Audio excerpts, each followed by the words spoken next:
जो मनुष्य सफला एकादशी व्रत की ये पावन कथा एक बार सुन लेता है, जीवन में कभी दुखी और गरीब नहीं रहता। दर्शक बंधु, आज का यह क्षण केवल समय का एक साधारण टुकड़ा नहीं है, बल्कि वह दिव्य अवसर है जब प्रभु की कृपा मनुष्य के जीवन में बिना बुलाए उतर आती है। आज का यह पावन दिन सफला एकादशी का है, वह एकादशी जिसका स्मरण मात्र जीवन की रुकावटों को तोड़ देता है और जिसका व्रत मनुष्य के हर अधूरे प्रयास को पूर्णता की ओर ले जाता है।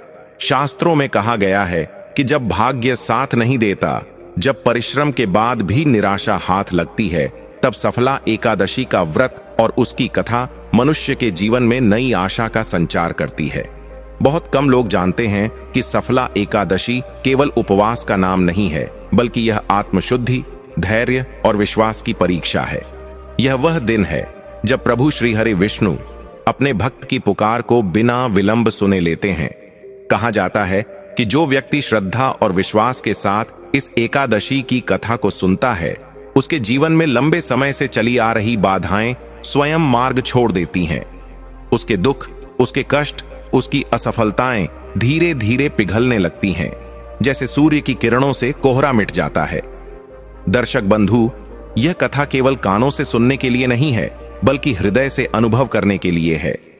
यह कथा उन लोगों के लिए है जो भीतर से टूट चुके हैं, जिनके जीवन में अंधकार बढ़ता जा रहा है और जिन्हें लगता है कि अब कोई मार्ग शेष नहीं बचा।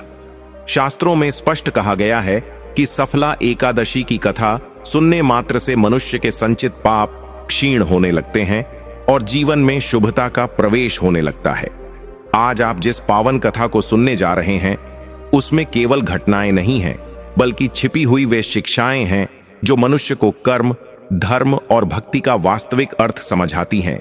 इसलिए इस कथा को मन लगाकर श्रद्धा के साथ सुनिए। मन में कोई संदेह न रखें, कोई अधीरता न रखें। संभव है कि यह कथा आपके जीवन की उस पीड़ा का उत्तर बन जाए जिसका समाधान आप वर्षों से खोज रहे थे। तो आइए प्रभु श्री हरि विष्णु का स्मरण करते हुए पूर्ण श्रद्धा और विश्वास के साथ इस पावन सफला एकादशी की कथा की ओर बढ़ते हैं। लेकिन दर्शक बंधु, आगे बढ़ने से पहले एक अत्यंत गंभीर और पावन बात आप सभी को जान लेना आवश्यक है, जिसे हमारे प्राचीन धर्म ग्रंथों, विशेष रूप से गरुड़ पुराण और विष्णु पुराण में स्पष्ट रूप से बताया गया है। कहा गया है कि एकादशी व्रत की कथा हो या श्री हरि विष्णु से जुड़ी कोई भी पावन लीला, यदि उसे बीच में छोड़ दिया जाए तो वह केवल पुण्य से वंचित होना नहीं है, बल्कि उस व्रत के पूर्ण फल से भी मनुष्य दूर हो जाता है। क्योंकि एकादशी की कथा अधूरी रह जाने पर मन में श्रद्धा के स्थान पर संशय जन्म लेता है और यह संशय धीरे धीरे भक्ति को कमजोर कर देता है। एकादशी व्रत केवल उपवास नहीं है दर्शक बंधु, यह मन, वचन और कर्म तीनों की शुद्धि का व्रत है और इसकी कथा उस व्रत की आत्मा होती है। शास्त्रों में कहा गया है कि जो व्यक्ति श्रद्धा के साथ एकादशी की कथा को आरंभ से अंत तक सुनता है, उसके जीवन में फैली नकारात्मक शक्तियां, कष्ट, विफलताएं और मानसिक पीड़ाएं स्वयं दूर होने लगती हैं। लेकिन जो कथा को अधूरा छोड़ देता है, वह उस दिव्य संदेश को पूरा नहीं समझ पाता और अधूरा ज्ञान कई बार मनुष्य को सही मार्ग से भटका देता है। इसीलिए आप सभी से विनम्र निवेदन है कि आज की इस सफला एकादशी व्रत की पावन कथा को अंत तक अवश्य सुने। यह केवल एक धार्मिक कथा नहीं है, बल्कि जीवन का वह दर्पण है जिसमें आप अपने कर्मों, अपने विचारों और अपने आचरण का सच्चा प्रतिबिंब देख पाएंगे। संभव है कि इस कथा का कोई एक वाक्य, कोई एक प्रसंग आपके जीवन की वर्षों पुरानी बाधा को समाप्त कर दे, आपको पाप के मार्ग से हटा दे और उस अंधकार से बाहर निकाल दे जिसमें अनजाने में आप भी कभी फंस गए हों। और दर्शक बंधु, यदि आप स्वयं को एक सच्चा सनातनी मानते हैं, यदि आपके हृदय में श्री हरि विष्णु के प्रति श्रद्धा है, तो यह भी आपका धर्म बनता है कि इस एकादशी के पावन संदेश को केवल अपने तक सीमित न रखें। इसे अपने परिवार, अपने मित्रों और अपने प्रियजनों तक अवश्य पहुंचाएं, ताकि अधिक से अधिक लोग इस व्रत के पुण्य और इसकी कथा की शक्ति को समझ सकें। इसलिए इस वीडियो को लाइक करें, इसे साझा करें और हमारे चैनल भैरम पावर को सब्सक्राइब अवश्य करें, ताकि एकादशी व्रत, धर्म और जीवन की गूढ़ शिक्षाएं आप तक निरंतर पहुंचती रहें। तो आइए पूर्ण श्रद्धा, विश्वास और श्री हरि विष्णु के नाम स्मरण के साथ इस सफला एकादशी व्रत की पावन कथा की शुरुआत करते हैं। बहुत पुराने समय की बात है। भारतवर्ष में एक बहुत ही सुंदर और समृद्ध नगर हुआ करता था, जिसका नाम था कंचनपुर। उस नगर के राजा थे सोमदत्त। राजा सोमदत्त स्वभाव से बहुत ही दयालु, धर्म को मानने वाले और प्रजा का पालन करने वाले राजा थे। उनके राज्य में प्रजा को किसी भी चीज की कमी नहीं थी, चारों तरफ खुशहाली थी। लेकिन कहते हैं ना कि जिस इंसान के पास सब कुछ होता है, ईश्वर उसे कोई ना कोई ऐसा दुख जरूर देता है जो उसे अंदर ही अंदर खाता रहता है। राजा सोमदत्त के साथ भी यही हो रहा था। महलों में सोने चांदी के ढेर लगे थे, नौकर चाकर आगे पीछे घूमते थे, लेकिन राजा का मन कभी शांत नहीं रहता था। राजा सोमदत्त की पत्नी थी रानी प्रभावती। रानी प्रभावती बहुत ही सुंदर और पतिव्रता स्त्री थीं। राजा और रानी के 3 संतानें थीं, एक पुत्र और 2 पुत्रियां। लेकिन विडंबना देखिए, राजा का इकलौता पुत्र उदयभान पूरे राज्य के लिए सिर दर्द बना हुआ था। उदयभान बहुत ही नकारा और बिगड़ैल किस्म का इंसान था। उसे न तो अपने माता पिता के सम्मान की चिंता थी और न ही राजकाज की। वह दिन रात मदिरा में डूबा रहता और जुआ खेलता। राजा ने उसे सुधारने के बहुत प्रयास किए। उसे अच्छे गुरुओं के पास भेजा, उसे समझाने की कोशिश की, लेकिन उदयभान पर किसी भी बात का असर नहीं होता था। वह राजा के खजाने से धन चुराता और अपने बुरे दोस्तों पर लुटा देता। राजा का दुख केवल यहीं खत्म नहीं होता था। उनकी 2 बेटियां थीं। छोटी बेटी तो फिर भी समझदार थी, लेकिन बड़ी बेटी का स्वभाव बहुत ही विचित्र और कुल को कलंकित करने वाला था। वह मर्यादाओं को तोड़कर मनमाना आचरण करती थी। राजा सोमदत्त को हर पल यही चिंता सताती रहती थी कि मेरे बाद इस राज्य का क्या होगा और मेरी यह संतानें मेरे कुल का नाम मिट्टी में मिला देंगी। इसी चिंता में राजा सोमदत्त अंदर ही अंदर घुटते रहते थे। उनकी रातों की नींद उड़ चुकी थी और भूख प्यास भी नहीं लगती थी। उसी कंचनपुर नगर के राजमहल के पीछे एक बहुत विशाल और सुंदर बगीचा था। उस बगीचे की देखरेख के लिए राजा ने एक माली को रखा हुआ था। उस माली का नाम था रामदीन। रामदीन बहुत ही गरीब था। उसके पास रहने के लिए बगीचे के कोने में बनी एक छोटी सी टूटी फूटी झोपड़ी थी। रामदीन माली का जीवन बहुत ही संघर्षपूर्ण था। वह सुबह सूरज निकलने से पहले उठता और देर रात तक बगीचे के पेड़ पौधों की सेवा करता। वह पेड़ों को अपनी संतान की तरह मानता था, लेकिन रामदीन माली के जीवन में भी सुख नहीं था। वह इतना गरीब था कि कई बार उसे और उसके परिवार को भूखा ही सोना पड़ता था। उसके तन पर फटे पुराने कपड़े होते थे और पैरों में पहनने के लिए जूते तक नहीं थे।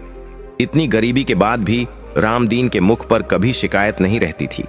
वह भगवान का बहुत बड़ा भक्त था। काम करते वक्त वह हमेशा भगवान का नाम गुनगुनाता रहता। रामदीन को बस एक ही चिंता थी कि उसकी बेटी विवाह योग्य हो गई थी, लेकिन उसके पास इतना धन नहीं था कि वह अपनी बेटी के हाथ पीले कर सके। एक दिन की बात है, राजा सोमदत्त अपने कक्ष में बैठे बहुत उदास थे। तभी वहां उनका बेटा उदयभान शराब के नशे में धुत होकर आया और जोर जोर से चिल्लाने लगा। उसने राजा से और धन की मांग की। जब राजा ने मना किया तो उदयभान ने अपने पिता का अपमान कर दिया और वहां रखी चीजों को तोड़ने फोड़ने लगा। राजा का दिल यह देखकर छलनी हो गया। उन्होंने अपना माथा पकड़ लिया। तभी दासी ने आकर खबर दी कि उनकी बड़ी बेटी नगर में किसी के साथ झगड़ा कर रही है, जिससे राज परिवार की बहुत बदनामी हो रही है। राजा सोमदत्त को लगा कि अब वह यह दुख और सहन नहीं कर पाएंगे। उनका मन बहुत व्याकुल हो उठा। शांति पाने के लिए वह अपने कक्ष से बाहर निकले और चलते चलते राजमहल के उसी बगीचे में आ गए जहां रामदीन माली काम कर रहा था। शाम का समय था, सूरज ढल रहा था और पक्षी अपने घोंसलों की तरफ लौट रहे थे। राजा का मन बहुत भारी था। वह बगीचे में एक पत्थर की शिला पर जाकर बैठ गए। उनकी आंखों में आंसू थे। वह सोच रहे थे कि मैंने जीवन में कभी किसी का बुरा नहीं किया, प्रजा की सेवा की, साधु संतों का सम्मान किया, फिर मुझे यह कैसी सजा मिल रही है? क्यों मेरी ही संतान मेरी दुश्मन बन गई है? तभी राजा की नजर थोड़ी दूर पर काम कर रहे रामदीन माली पर पड़ी। रामदीन उस समय गुलाब की क्यारियों में पानी दे रहा था। उसके कपड़े पसीने से भीगे हुए थे और शरीर कमजोर दिख रहा था, लेकिन उसके चेहरे पर एक अजीब सी शांति थी। वह अपने काम में इतना मग्न था कि उसे राजा के आने का पता भी नहीं चला। राजा ने गौर से देखा कि रामदीन काम करते करते कुछ बुदबुदा रहा है। राजा को कौतूहल हुआ। वह चुपचाप उठकर रामदीन के पीछे जाकर खड़े हो गए। राजा ने सुना कि रामदीन ओम नमो भगवते वासुदेवाय मंत्र का जाप कर रहा था। राजा सोमदत्त ने भारी आवाज में पुकारा, रामदीन। रामदीन हड़बड़ा गया। उसने पीछे मुड़कर देखा तो साक्षात महाराज खड़े थे। उसके हाथ से पानी का बर्तन छूट गया। वह तुरंत राजा के चरणों में गिर पड़ा और हाथ जोड़कर बोला, क्षमा करें महाराज, मुझे पता ही नहीं चला कि आप कब पधारे। मुझसे कोई गलती तो नहीं हो गई?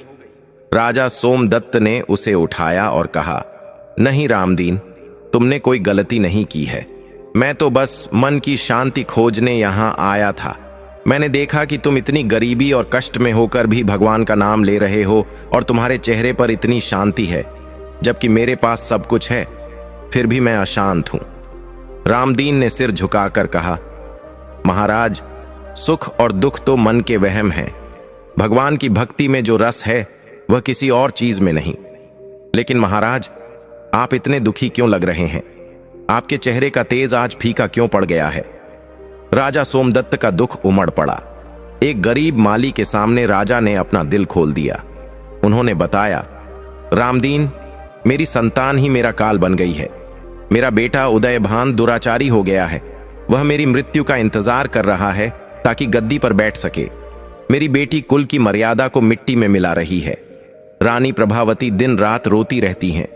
मुझे समझ नहीं आ रहा कि मैं क्या करूं। मुझे लगता है कि मेरे पिछले जन्म के कोई पाप सामने आ रहे हैं। राजा की बात सुनकर रामदीन की आंखों में भी आंसू आ गए। वह बोला, महाराज, आप धैर्य रखें। समय से बड़ा बलवान कोई नहीं होता। कभी कभी जब सारे रास्ते बंद हो जाते हैं तो ईश्वर कोई नई खिड़की खोल देता है। तभी वहां अचानक एक शोर सुनाई दिया। राजा और माली ने मुड़कर देखा तो बगीचे के मुख्य द्वार से राजकुमार उदयभान अपने कुछ दुष्ट मित्रों के साथ अंदर आ रहा था। उसके हाथ में एक कोड़ा था और वह नशे में झूम रहा था। उदयभान आते ही चिल्लाया, कहां है यह बूढ़ा माली? आज मैं इसे सबक सिखाऊंगा। राजा सोमदत्त सहम गए। उन्होंने पूछा, क्यों? इसने क्या किया है? उदयभान ने लड़खड़ाते हुए कहा, पिताजी, आप यहां क्या कर रहे हैं? हटिए यहां से। इस माली ने कल मुझे बगीचे से फूल तोड़ने से मना किया था। इसकी इतनी हिम्मत कि यह राजकुमार को रोके। आज मैं इस बगीचे को ही उखाड़ फेंकूंगा और इस माली को कोड़े से मारूंगा। यह कहकर उदयभान ने आव देखा न ताव पास ही लगे सुंदर फूलों के पौधों को अपने पैरों से कुचलना शुरू कर दिया। रामदीन दौड़कर उसके पैरों में गिर गया और गिड़गिड़ाने लगा, राजकुमार जी, ऐसा अनर्थ मत कीजिए। ये पौधे मेरे बच्चों जैसे हैं, इन्हें मत मारिए। मुझसे कोई गलती हुई हो तो मुझे सजा दे दीजिए, लेकिन इन बेजुबान पौधों को मत उखाड़िए। लेकिन उदयभान के सिर पर तो खून सवार था।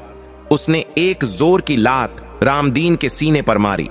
रामदीन हे राम कहते हुए दूर जा गिरा। उसके मुंह से खून निकल आया। राजा सोमदत्त यह देखकर क्रोध से कांपने लगे।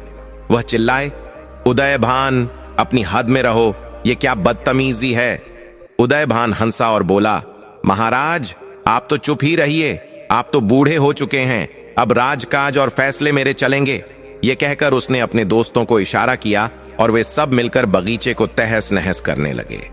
सुंदर फूलों की क्यारियां उखाड़ दी गईं। फलों से लदे पेड़ों की टहनियां तोड़ दी गईं।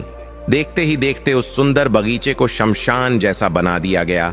रामदीन जमीन पर पड़ा रोता रहा, लेकिन अपनी चोट के लिए नहीं, बल्कि अपने उजड़ते हुए बगीचे के लिए। राजा सोमदत्त अपनी बेबसी पर आंसू बहाते रहे। वह राजा होकर भी अपनी ही संतान के आगे लाचार थे। जब उदयभान और उसके दोस्त वहां से सब कुछ बर्बाद करके चले गए तो राजा धीरे से रामदीन के पास पहुंचे। राजा ने रामदीन को सहारा देकर उठाया और कहा, मुझे माफ कर देना रामदीन। मेरे ही खून ने आज तुम्हारी मेहनत को रौंद दिया। मैं तुम्हें इसका हर्जाना दूंगा। रामदीन ने अपने आंसू पोंछे और कहा, महाराज, हर्जाना तो धन का दिया जा सकता है, लेकिन जो मेहनत और प्रेम इन पौधों में लगा था वह वापस नहीं आ सकता। लेकिन आप चिंता न करें महाराज, यह सब तो कर्मों का खेल है। शायद मेरे और आपके दोनों के कर्मों का फल हमें मिल रहा है। रात गहरी हो चुकी थी। राजा सोमदत्त भारी कदमों से महल की ओर लौट गए, लेकिन उस रात उन्हें बिल्कुल नींद नहीं आई। उनकी आंखों के सामने बार बार रामदीन का वह शांत चेहरा और उदयभान की हैवानियत घूम रही थी। राजा सोच रहे थे कि क्या कोई ऐसा उपाय नहीं है जिससे मेरी संतान सुधर जाए? क्या कोई ऐसा व्रत, कोई ऐसा तप नहीं है जो मेरे पापों को धो दे? अगली सुबह राजा सोमदत्त ने अपने राज्य के बड़े बड़े पंडितों और ज्योतिषियों को दरबार में बुलाया। राजा ने अपनी समस्या उनके सामने रखी। उन्होंने पूछा, हे विद्वानों, मेरे जीवन में यह जो घोर संकट आया है, मेरी संतान जो मेरे लिए दुख का कारण बन गई है, इसका क्या निवारण है? मुझे कोई ऐसा उपाय बताएं जिससे मेरा पुत्र सन्मार्ग पर आ जाए और मेरी पुत्रियों को सद्बुद्धि मिले। सभी पंडित आपस में विचार विमर्श करने लगे। उन्होंने राजा की कुंडली देखी, ग्रह नक्षत्रों की गणना की। बहुत देर तक सभा में सन्नाटा छाया रहा। अंत में राज्य के सबसे वृद्ध और ज्ञानी राजपुरोहित अपने स्थान से खड़े हुए। उनके चेहरे पर गंभीरता थी। राजपुरोहित ने कहा, महाराज, आपकी कुंडली में पितृदोष और पूर्व जन्म के कुछ शाप दिखाई दे रहे हैं। इसी कारण आपकी संतान आपको कष्ट दे रही है। इसका उपाय साधारण पूजा पाठ से नहीं होगा। इसके लिए आपको एक विशेष अनुष्ठान करना होगा, लेकिन वह बहुत कठिन है। राजा ने कहा, गुरुदेव, आप उपाय बताएं। मैं अपने परिवार के सुख के लिए कोई भी कठिन से कठिन तप करने को तैयार हूं। राजपुरोहित ने बताया, महाराज, शास्त्रों में एकादशी व्रत की बहुत महिमा बताई गई है, लेकिन आपकी समस्या के निवारण के लिए आपको केवल व्रत ही नहीं करना है, बल्कि एक ऐसे व्यक्ति को ढूंढना होगा जिसने अपने जीवन में कभी कोई पाप न किया हो और जो पूर्ण निष्ठा से एकादशी का व्रत करता हो। यदि वह व्यक्ति अपने व्रत का पुण्य आपको दान कर दे या आपके लिए संकल्प ले, तभी आपके कष्ट दूर हो सकते हैं। राजा सोमदत्त सोच में पड़ गए। ऐसा निष्पाप व्यक्ति कलयुग में मिलना तो भगवान को पाने जैसा कठिन था। राजपुरोहित ने आगे कहा, और महाराज, वह व्यक्ति कोई धनी या ज्ञानी हो यह जरूरी नहीं, उसका मन पवित्र होना चाहिए। राजा की आंखों के सामने तुरंत रामदीन माली का चेहरा घूम गया। उन्होंने सोचा, क्या वह गरीब माली मेरा संकट दूर कर सकता है? लेकिन राजा को संकोच हो रहा था। क्या एक राजा अपनी प्रजा के सामने हाथ फैलाएगा? उसी समय महल के बाहर एक शोर मचा। पहरेदार दौड़ते हुए आए और बोले, महाराज, अनर्थ हो गया। राजकुमार उदयभान ने नगर के सेठ की दुकान में आग लगा दी है और सेठ को मारने की धमकी दे रहे हैं। पूरी प्रजा महल के बाहर खड़ी है और न्याय मांग रही है। यह सुनते ही राजा सोमदत्त के पैरों तले जमीन खिसक गई। अब पानी सिर से ऊपर जा चुका था। राजा समझ गए कि अब सोचने का समय नहीं है, उन्हें तुरंत कुछ करना होगा। उन्होंने राजपुरोहित को प्रणाम किया और मन ही मन एक निर्णय लिया। राजा ने अपने अंगरक्षकों को मना कर दिया और अकेले ही साधारण वेशभूषा में महल के पिछले दरवाजे से निकल गए। उनके कदम सीधे उसी बगीचे की ओर बढ़ रहे थे जहां रामदीन माली रहता था। जब राजा बगीचे में पहुंचे तो वहां का दृश्य देखकर हैरान रह गए। कल जिस बगीचे को उदयभान ने तहस नहस कर दिया था, रामदीन आज फिर उसी बगीचे में अपने टूटे हुए शरीर और दर्द के बावजूद गिरे हुए पौधों को सीधा कर रहा था। वह टूटी हुई टहनियों पर मिट्टी का लेप लगा रहा था, जैसे कोई घायल बच्चे की मरहम पट्टी करता है। राजा सोमदत्त रामदीन माली को इस हालत में देखकर सन्न रह गए। जिस बगीचे को उनके अपने बेटे ने बर्बाद कर दिया था, उसे यह गरीब माली अपने खून पसीने से दोबारा संवारने में लगा था। राजा की आंखों से आंसू बह निकले। वह धीरे धीरे चलकर रामदीन के पास गए और उसके कंधे पर हाथ रखा। रामदीन ने चौंक कर पीछे मुड़कर देखा। राजा को अपने इतना करीब पाकर वह हड़बड़ा गया। उसने अपने मैले हाथों को अपने कपड़ों से पोंछा और सिर झुकाकर बोला, प्रणाम महाराज, आपने क्यों कष्ट किया? आप आदेश भिजवा देते, मैं खुद महल में हाजिर हो जाता। राजा सोमदत्त ने भारी मन से कहा, रामदीन, आज मैं राजा बनकर नहीं, बल्कि एक दुखी पिता और एक याचक बनकर तुम्हारे पास आया हूं। कल मेरे बेटे ने तुम्हारा जो अपमान किया, तुम्हारे बगीचे का जो हाल किया, उसके बाद भी तुम इतनी लगन से सेवा कर रहे हो। तुम्हारे मन में क्रोध नहीं आता।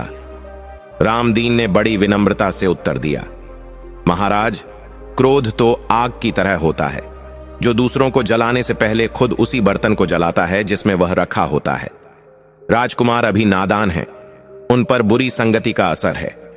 और रही बात इस बगीचे की, तो यह तो मेरा कर्म क्षेत्र है। अगर मैं इन पौधों की सेवा नहीं करूंगा तो ये मर जाएंगे, और इनका मरना मेरे मरने के बराबर होगा। राजा सोमदत्त रामदीन की यह बातें सुनकर गदगद हो गए। उन्हें राजपुरोहित की बात याद आ गई कि जरूरी नहीं कि वह व्यक्ति ज्ञानी या धनी हो, उसका मन पवित्र होना चाहिए। राजा को विश्वास हो गया कि रामदीन ही वह व्यक्ति है जो उनके कुल को बचा सकता है। राजा ने थोड़ा संकोच करते हुए पूछा, रामदीन, मैं तुमसे कुछ पूछना चाहता हूं। क्या तुम धर्म कर्म में विश्वास रखते हो? क्या तुम कोई व्रत या उपवास करते हो? रामदीन के चेहरे पर एक चमक आ गई। वह बोला, जी महाराज, मेरे पास धन तो नहीं है कि मैं बड़े बड़े यज्ञ करवा सकूं या दान दे सकूं, लेकिन मेरे माता पिता ने मुझे बचपन से ही एकादशी व्रत का महत्व बताया था। मैं और मेरा पूरा परिवार, चाहे घर में अन्न हो या न हो, हर एकादशी का व्रत पूरी निष्ठा और नियम से करते हैं। हम निर्जल रहकर भगवान विष्णु का स्मरण करते हैं। यही हमारी एकमात्र पूंजी है महाराज। यह सुनते ही राजा की उम्मीद जाग उठी। उन्होंने रामदीन का हाथ अपने हाथों में ले लिया और बोले, रामदीन, आज मैं तुमसे तुम्हारी वही पूंजी मांगने आया हूं। क्या तुम मेरी मदद करोगे? रामदीन घबरा गया। उसने कहा, महाराज, यह आप क्या कह रहे हैं? मेरा सब कुछ आपका ही दिया हुआ है।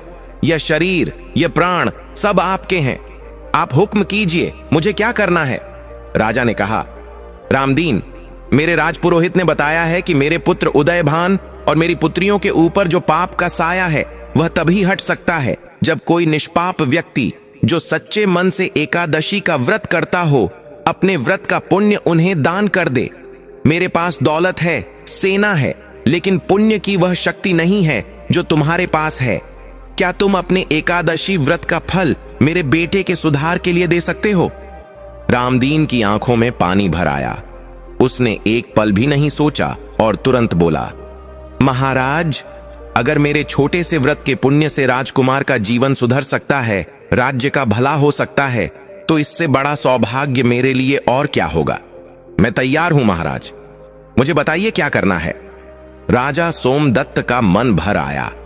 वह एक गरीब माली के पैरों में गिरने ही वाले थे कि रामदीन ने उन्हें थाम लिया। राजा ने कहा, तुम महान हो रामदीन, कल ही आने वाली एकादशी है। राजपुरोहित ने कहा है कि कल की एकादशी का व्रत तुम्हें मेरे महल में आकर पूरे विधि विधान के साथ करना होगा और अगले दिन पारण के समय अपना पुण्य संकल्प करके मेरे बेटे को देना होगा। रामदीन ने हाथ जोड़कर सहमति दे दी। राजा थोड़ा हल्का महसूस करते हुए महल की ओर लौट गए। उन्हें लगा कि शायद अब अंधेरा छंटने वाला है, लेकिन नियति को शायद कुछ और ही मंजूर था। बुराई इतनी आसानी से हार नहीं मानती। जब राजा महल पहुंचे तो देखा कि वहां का माहौल और भी ज्यादा खराब हो चुका था। महल के मुख्य द्वार पर भीड़ जमा थी। पता चला कि राजकुमार उदयभान ने अपनी मां रानी प्रभावती के साथ बहुत बुरा व्यवहार किया है।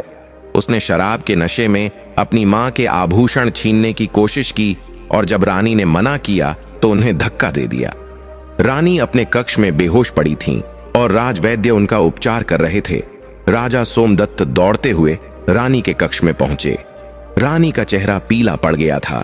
राजा को देखते ही वह रो पड़ी और बोली, महाराज, अब और नहीं सहा जाता। अपनी ही कोख से जन्मे बेटे से ऐसा अपमान, इससे तो अच्छा है कि मैं विष खाकर अपने प्राण त्याग दूं। राजा ने रानी को ढांढस बंधाया और कहा, प्रिय, धैर्य रखो, बस एक आखिरी उम्मीद बची है। कल एकादशी है। मैंने उस पुण्य आत्मा रामदीन माली को मनाया है। वह अपना पुण्य हमारे बेटे को देगा। मुझे पूरा विश्वास है कि भगवान विष्णु हमारी लाज जरूर रखेंगे। उधर रामदीन अपनी टूटी फूटी झोपड़ी में अपनी पत्नी और बेटी के साथ बैठा था। उसने उन्हें राजा के साथ हुई सारी बात बताई। रामदीन की पत्नी, जिसका नाम सुशीला था, वह भी बहुत धर्मपरायण थी। उसने कहा, स्वामी, यह तो बहुत पुण्य का काम है। राजा का नमक खाया है हमने, आज उसका कर्ज चुकाने का मौका मिला है। लेकिन रामदीन की बेटी राधा थोड़ी चिंतित थी। वह बोली, पिताजी, राजकुमार उदयभान बहुत दुष्ट हैं। अगर उन्हें पता चला कि आप उनके लिए कोई पूजा पाठ या टोटका करने महल जा रहे हैं तो वह आपको मार डालेंगे। वह तो भगवान को भी नहीं मानते। रामदीन ने बेटी के सिर पर हाथ फेरा और कहा, बेटी, जिसका रक्षक स्वयं भगवान हो उसका कोई बाल भी बांका नहीं कर सकता। हम तो बस माध्यम हैं, करने वाला तो ऊपर वाला है। रात बीती और अगली सुबह हुई। यह एकादशी की पवित्र तिथि थी। रामदीन सुबह ब्रह्म मुहूर्त में उठा। उसने ठंडे पानी से स्नान किया, साफ सुथरे भले ही फटे हुए कपड़े पहने और भगवान के सामने बैठकर ध्यान लगाया। फिर वह राजा के बुलावे पर राजमहल की ओर चल पड़ा। जैसे ही रामदीन राजमहल के मुख्य द्वार पर पहुंचा, वहां का नजारा देखकर उसके कदम ठिठक गए।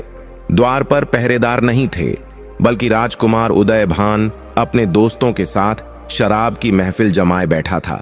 सुबह सुबह राजमहल के द्वार पर मदिरा का दौर चल रहा था। उदयभान की नजर रामदीन पर पड़ी। वह लड़खड़ाते हुए खड़ा हुआ और जोर से हंसा। अरे देखो, देखो कौन आया है। वह बगीचे वाला महात्मा। आज तो यह बड़ा सज धज कर आया है। क्यों बे, आज कौन सा खजाना मिल गया तुझे? रामदीन ने डरते डरते हाथ जोड़े और कहा, प्रणाम राजकुमार, महाराज ने मुझे बुलाया है।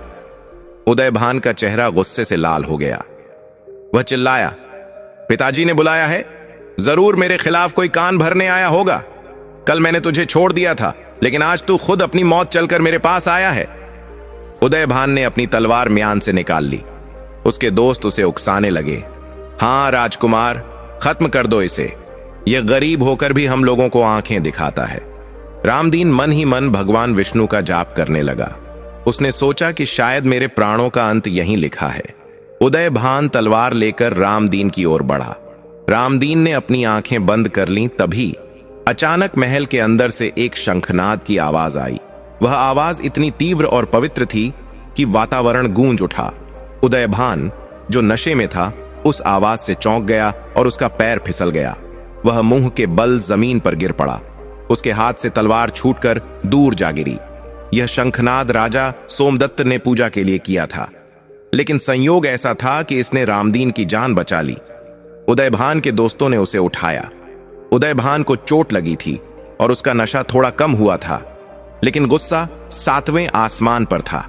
वह चिल्लाया, पकड़ लो इस माली को, इसे काल कोठरी में डाल दो, मैं इसे बाद में देखूंगा। सैनिकों को राजकुमार का आदेश मानना पड़ा। उन्होंने रामदीन को पकड़ लिया। रामदीन चिल्लाया, मुझे महाराज के पास जाने दो, आज एकादशी है, मुझे व्रत का संकल्प लेना है। लेकिन किसी ने उसकी एक न सुनी। उसे घसीटते हुए महल के नीचे बनी अंधेरी काल कोठरी में ले जाकर बंद कर दिया गया। उधर राजा सोमदत्त पूजा घर में रामदीन का इंतजार कर रहे थे। समय बीतता जा रहा था। पूजा का मुहूर्त निकलता जा रहा था। राजा बेचैन हो रहे थे। उन्होंने अपने मंत्री को भेजा कि देखो, रामदीन अभी तक क्यों नहीं आया। मंत्री जब बाहर गया तो उसे पता चला कि राजकुमार ने रामदीन को काल कोठरी में डाल दिया है। मंत्री भागा भागा राजा के पास आया और सारी बात बताई। राजा सोमदत्त क्रोध और दुख से भर गए। वह समझ गए कि यह सब माया का खेल है। जब भी कोई अच्छा काम होने वाला होता है तो बाधाएं आती ही हैं। राजा ने तुरंत आदेश दिया, सेनापति, जाओ और राजकुमार को बंदी बना लो। आज मैं उसे नहीं छोड़ूंगा और रामदीन को ससम्मान यहां लेकर आओ। महल में हड़कंप मच गया। पिता और पुत्र के बीच युद्ध जैसी स्थिति बन गई, लेकिन राजा का आदेश सर्वोपरि था। सैनिकों ने भारी मन से राजकुमार उदयभान को घेर लिया। उदयभान हैरान था कि उसके पिता आज इतने कठोर कैसे हो गए। उसे उसके कमरे में नजरबंद कर दिया गया। रामदीन को काल कोठरी से बाहर निकाला गया। वह डरा हुआ था। राजा ने खुद आगे बढ़कर उसे गले लगाया और माफी मांगी। राजा ने कहा, रामदीन, समय कम है, तुम तुरंत पूजा पर बैठो। आज का व्रत खंडित नहीं होना चाहिए। रामदीन को शाही स्नानागार में ले जाया गया, जहां उसने दोबारा शुद्धि की और फिर राजपुरोहित के साथ पूजा वेदी पर बैठा। महल के उस भव्य पूजा कक्ष में एक तरफ राजा और रानी बैठे थे और दूसरी तरफ एक गरीब माली। यह दृश्य अपने आप में अद्भुत था।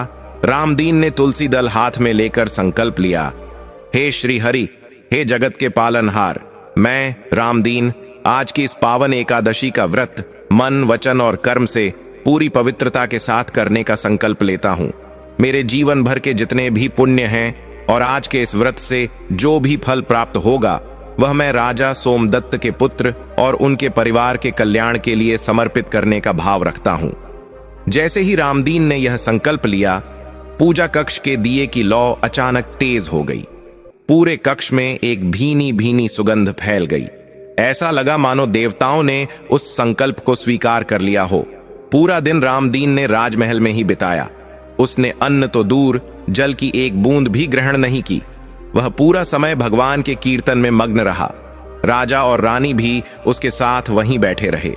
महल का वातावरण जो कल तक कलह और क्लेश से भरा था, आज उसमें एक अजीब सी शांति थी। लेकिन असली परीक्षा तो अभी बाकी थी। रात का समय था। एकादशी की रात्रि का जागरण चल रहा था। तभी खबर आई कि राजकुमार उदयभान, जिसे कमरे में बंद किया गया था, उसकी हालत बहुत बिगड़ गई है। वह जोर जोर से चिल्ला रहा है और अपने ही शरीर को नोच रहा है। उसका शरीर बुखार से तप रहा है और वह अजीब अजीब सी डरावनी आवाजें निकाल रहा है। राजवैद्य ने आकर राजा को बताया, महाराज, राजकुमार की हालत बहुत नाजुक है। ऐसा लग रहा है कि कोई अदृश्य शक्ति उन्हें पीड़ा दे रही है। कोई भी दवा उन पर असर नहीं कर रही। अगर यही हाल रहा तो सुबह तक उनका बचना मुश्किल है। रानी प्रभावती यह सुनकर पछाड़ खाकर गिर पड़ी। राजा सोमदत्त की हिम्मत भी जवाब दे गई। वे दौड़कर रामदीन के पास गए और बोले, रामदीन, अनर्थ हो रहा है। मेरा बेटा मर रहा है। क्या तुम्हारे व्रत का कोई असर नहीं हो रहा? रामदीन अपनी भक्ति में लीन था। उसने आंखें खोलीं और बड़ी गंभीरता से कहा, महाराज, घबराइए नहीं, यह शुभ संकेत है। राजा चौंक गए। शुभ संकेत? मेरा बेटा मौत के मुंह में है और तुम इसे शुभ कह रहे हो? रामदीन ने समझाया, महाराज, जब किसी मैले कपड़े को साफ किया जाता है तो उसे जोर जोर से पत्थर पर पटका जाता है, उसे निचोड़ा जाता है, तभी उसकी गंदगी बाहर आती है। राजकुमार के अंदर बरसों से जो पाप और नकारात्मकता जमा थी, वह अब बाहर निकल रही है। यह संघर्ष उनके शरीर का नहीं, उनकी आत्मा का है। पाप उन्हें छोड़ना नहीं चाहता और व्रत का पुण्य उन्हें मुक्त करना चाहता है। यह उसी का युद्ध चल रहा है। आप बस विश्वास रखिए और भगवान का नाम लीजिए। रामदीन की बातों में इतना आत्मविश्वास था कि राजा को चुप होना पड़ा। लेकिन महल के उस कमरे से राजकुमार की चीखें पूरी रात आती रहीं, जो किसी का भी दिल दहलाने के लिए काफी थीं। राजा, रानी और रामदीन तीनों पूरी रात जागे रहे। जैसे जैसे रात गहराती गई, राजकुमार का कष्ट बढ़ता गया। एक समय तो ऐसा आया जब लगा कि उसकी सांसें थम गई हैं। राजवैद्य ने नब्ज टटोली और निराशा से सिर हिला दिया। महल में रोना पीटना मच गया। तभी रामदीन अपने आसन से उठा। उसके हाथ में चरणामृत था, जिसे उसने भगवान के चरणों में रखा था। वह तेज कदमों से राजकुमार के कक्ष की ओर बढ़ा। पहरेदारों ने उसे रोकना चाहा, लेकिन राजा ने इशारा करके उन्हें हटा दिया। रामदीन राजकुमार उदयभान के बिस्तर के पास पहुंचा। उदयभान का शरीर नीला पड़ चुका था और आंखें पथरा गई थीं। रामदीन ने ओम नमो भगवते वासुदेवाय का उच्च स्वर में जाप किया और उस चरणामृत की कुछ बूंदें उदयभान के मुंह में डाल दी और तुलसी का एक पत्ता उसके माथे पर रख दिया। वहां मौजूद सभी लोग सांस रोके यह दृश्य देख रहे थे। एक पल, दो पल, तीन पल, कोई हलचल नहीं हुई। सन्नाटा इतना गहरा था कि सुई गिरने की आवाज भी सुनाई दे जाए। तभी उदयभान के शरीर में एक जोरदार कंपन हुआ। उसने एक लंबी सांस खींची, जैसे कोई बहुत गहरे पानी से बाहर आया हो। उसके गले से एक अजीब सी काली छाया जैसी धुंध निकली और खिड़की से बाहर की ओर उड़ गई। यह दृश्य इतना भयानक था कि कई दासियां डर के मारे बेहोश हो गईं। उदयभान ने धीरे धीरे अपनी आंखें खोलीं, लेकिन इस बार उन आंखों में वह वहशीपन, वह नशा और वह क्रूरता नहीं थी। उसकी आंखें एकदम शांत थीं, जैसे एक छोटे बच्चे की होती हैं। उसने अपने चारों तरफ देखा, फिर अपनी मां को रोते हुए देखा और अपने पिता को चिंतित खड़े देखा। उदयभान ने बहुत ही कमजोर आवाज में कहा, मां, पिताजी, मुझे क्या हुआ था? मैं यहां क्यों लेटा हूं और मेरे शरीर में इतनी पीड़ा क्यों हो रही है? उसकी आवाज में वह पुरानी कर्कशता नहीं थी, बल्कि एक विनम्रता थी। राजा और रानी को अपने कानों पर विश्वास नहीं हुआ। क्या यह वही उदयभान है जो कल तक उन्हें मारने पर उतारू था? रानी दौड़कर बेटे के पास गईं और उसे गले लगा लिया। राजा सोमदत्त की आंखों से खुशी के आंसू बह निकले। उन्होंने मुड़कर रामदीन को देखा। रामदीन कोने में खड़ा हाथ जोड़े भगवान की मूर्ति की ओर देख रहा था और उसकी आंखों से कृतज्ञता के आंसू बह रहे थे। लेकिन कहानी अभी खत्म नहीं हुई थी। राजकुमार तो ठीक हो गया था, लेकिन अभी भी राजा की 2 बेटियां थीं और राज्य की अन्य समस्याएं थीं। और सबसे बड़ी बात, रामदीन ने अपना पुण्य दे दिया था, लेकिन इसके बदले में उसे क्या मिलने वाला था, यह कोई नहीं जानता था। कभी कभी पुण्य देने वाले के ऊपर संकट आ जाता है। अगले दिन द्वादशी थी। व्रत का पारण करने का समय आया। नियम के अनुसार रामदीन को ब्राह्मणों को भोजन कराना था और दान देना था, तभी उसका व्रत पूर्ण होता और वह पुण्य पूरी तरह से राजकुमार को हस्तांतरित होता। राजा ने महल में विशाल भोज का आयोजन किया, लेकिन जैसे ही रामदीन भोजन का पहला निवाला लेने वाला था, तभी महल के द्वार पर एक भयंकर रूप वाला साधु आ खड़ा हुआ। उसकी जटाएं बिखरी थीं और आंखों में अंगारे धधक रहे थे। साधु ने गरजते हुए कहा, रुक जा मूर्ख, अगर तूने अन्न का एक भी दाना ग्रहण किया तो तेरा सर्वनाश हो जाएगा। रामदीन का हाथ हवा में ही रुक गया। पूरी सभा में सन्नाटा छा गया। राजा सोमदत्त घबराकर आगे आए और बोले, हे महात्मा, आप कौन हैं और इस तरह शुभ कार्य में बाधा क्यों डाल रहे हैं? साधु ने राजा की ओर देखा भी नहीं, उसकी नजरें सिर्फ रामदीन पर थीं। उसने कहा, इस माली ने जो संकल्प लिया है वह अधूरा है। इसने राजा के पुत्र को तो बचा लिया, लेकिन इसे नहीं पता कि जिस पाप को इसने नष्ट किया है वह अब इसके अपने परिवार को खाने के लिए तैयार बैठा है। अगर इसने अभी भोजन किया तो उसी क्षण इसकी इकलौती बेटी की मृत्यु हो जाएगी। यह सुनते ही रामदीन के हाथों से भोजन की थाली छूट गई। भोजन की थाली रामदीन के हाथ से छूटकर जमीन पर गिर पड़ी। छन की आवाज ने पूरे सभागार में एक भयानक सन्नाटा पैदा कर दिया।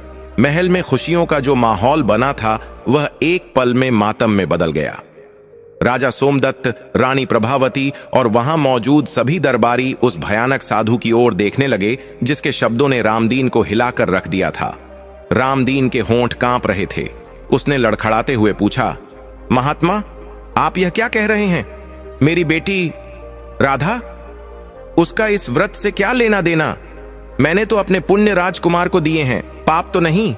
साधु ने अपनी लाल आंखों से रामदीन को घूरते हुए कहा, मूर्ख प्राणी, तू भक्ति तो करता है लेकिन कर्मों की गति को नहीं जानता। जब तूने संकल्प लिया कि मैं अपने पुण्य राजकुमार को देता हूं, तो इसका अर्थ यह भी हुआ कि तूने राजकुमार के ऊपर मंडरा रहे उस काले साए, उस पाप और दुर्भाग्य को वहां से हटा दिया। लेकिन वह पाप, वह नकारात्मक ऊर्जा नष्ट नहीं हुई। उसे रहने के लिए कोई न कोई जगह चाहिए। साधु ने अपनी बात आगे बढ़ाते हुए कहा, चूंकि तूने उसे राजकुमार के शरीर से निकाला है, इसलिए अब वह साया तेरे घर की ओर बढ़ गया है। तेरा अपना शरीर तो व्रत और तप के कारण पवित्र है, इसलिए वह तुझे नहीं छू पाया। लेकिन तेरा परिवार, तेरी बेटी, वह कमजोर है। जैसे ही तू इस व्रत का पारण करेगा, यानी अन्न ग्रहण करेगा, तेरा संकल्प पूरा हो जाएगा। राजकुमार पूरी तरह सुरक्षित हो जाएगा, लेकिन वह काल तेरी बेटी को अपना ग्रास बना लेगा। राजा सोमदत्त यह सुनकर सिंहासन से दौड़कर नीचे आए। उन्होंने साधु के चरण पकड़ लिए और बोले, ऋषिवर, ऐसा अनर्थ मत होने दीजिए। रामदीन ने तो परोपकार किया है। क्या परोपकार की सजा मृत्यु है? अगर ऐसा हुआ तो दुनिया से धर्म और विश्वास ही उठ जाएगा। कोई किसी की मदद नहीं करेगा। साधु ने राजा को उठाया और गंभीर स्वर में कहा, राजन, यह सजा नहीं, यह प्रकृति का संतुलन है, लेन देन का नियम है। अगर किसी के भारी बोझ को कोई उठाता है तो उसकी कमर तो झुकेगी ही। अब रामदीन के पास 2 ही रास्ते हैं। कौन से 2 रास्ते?